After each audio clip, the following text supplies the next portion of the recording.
How do you actually deliver what the brand promise is? That actually requires two things. First, super clarity about what the brand stands for and why it is positioned that way to be responsive to what the guest base needs. From its modest motel beginnings, Hyatt has constructed one of the largest hotel and resort portfolios in the world.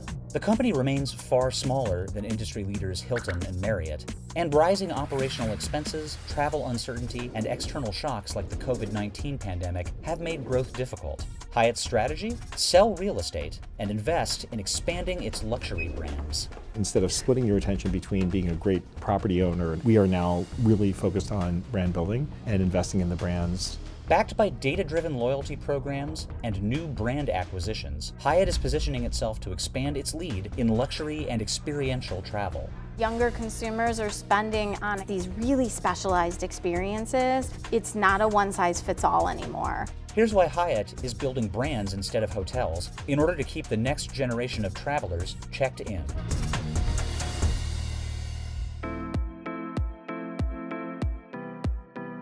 In 1957, a Chicago lawyer named Jay Pritzker purchased and opened the Hyatt House, a motel near LAX. Hyatt has steadily expanded since then into one of the largest companies in the hospitality industry, built in part by veteran CEO Mark Hoplamazian. This is our founder. Yes, right, Jay Pritzker. Yeah. Since stepping into the role in 2006, Hoplamazian has led Hyatt through an IPO, managed the company through the turbulent COVID-19 pandemic, and more than tripled the total number of branded properties in Hyatt's worldwide portfolio. Today, Hoplamazian is steering Hyatt through the later stages of a massive brand reorganization centered around an asset-light strategy. This means selling real estate and transitioning to fee-based revenue streams. These might include earnings from managing and operating hotels or licensing properties to franchisees. In 2025, 80% of Hyatt's profits came from this kind of fee-based revenue, up from just 57% in 2019. And by the end of the year, the company had reached its goal of raising $2 billion in physical asset sales. Hyatt aims to have over 90% of its earnings be asset-light by 2027. During your time as CEO, you led Hyatt through what's called an asset-light transformation. Why did you choose to do that, and what has been the impact of it? It really focuses one's attention instead of splitting your attention between being a great property owner, an asset manager, and a brand builder. We are now really focused on brand building and investing in the brands and the technology platform behind that. So you're much more focused on talent and marketing and public messaging without necessarily having to worry as much about plumbing, Exactly. parking, maintenance. You're right.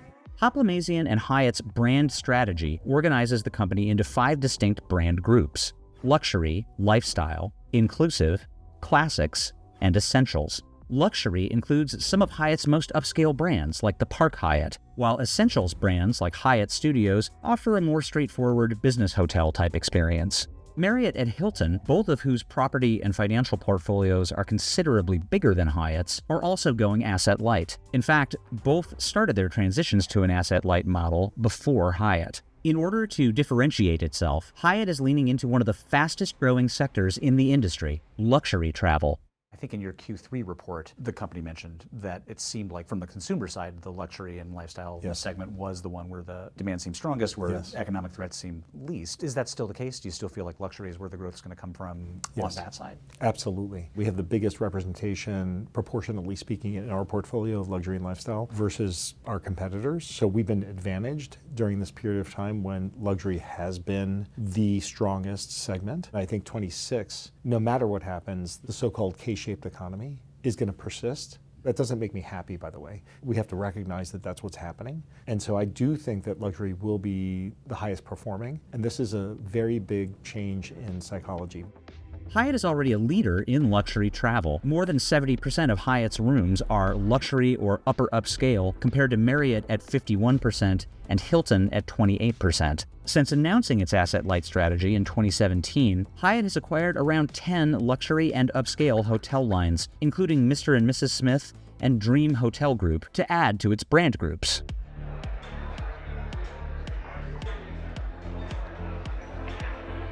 It's a vibe, right? Exactly. It is a vibe. And it's a stunning vibe. Yes, it is happening today too, isn't it? Lori, you're the first global executive I've ever interviewed in front of a basketball hoop. Where are we?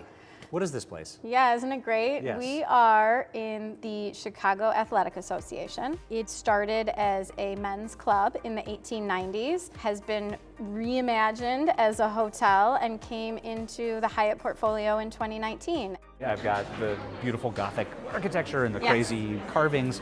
I do not see a Hyatt logo anywhere. Is that intentional? And if it is, how come? Yeah, for this hotel, the Chicago Athletic Association, it is part of the Unbound collection. Yeah. And what is special about the Unbound collection is every property is unique and historic and tells its own story. May I see the ballroom? Should we go check it out? Can we see the ballroom? Let's go. Let's go to the ballroom. Younger consumers are spending on experiences. Right.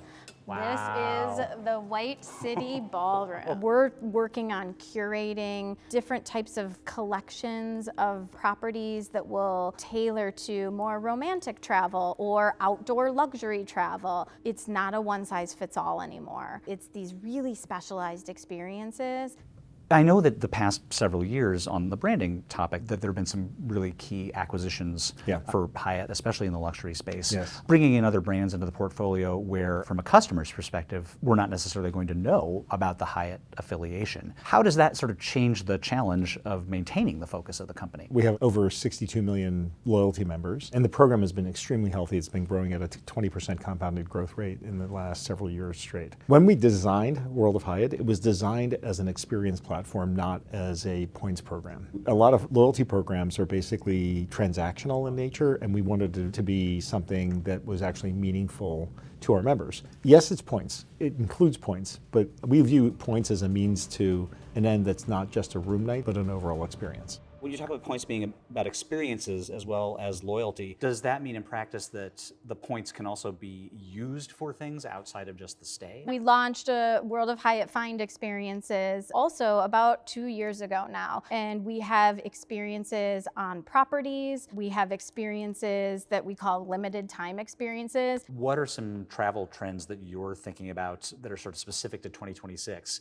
New things coming down the pike or things that you're going to see expanding? Experiential travel is not slowing down, whether it's for sporting events, we've got some big ones coming to the US, whether it's music or these more niche things. A really unique one that we launched was with Reese's Book Clubs. We brought the authors of the month and we hosted reading retreats as part of an outdoor luxury collection experience. So something that we're seeing with travel is not just experiences, but these sort of niche experiences. As the brand portfolio expands with the kind of acquisitions you've been describing, how do you make sure that the experience for the customer and that the company's values are consistent across these platforms, especially when some of these platforms to a consumer may not even be recognizable as a Hyatt? If you understand what people actually need, then you can actually appropriately care for them. So that is at the foundation and the core of every single touch point that you would experience across the Hyatt offerings, across every brand, across every country, and across all the other experiences.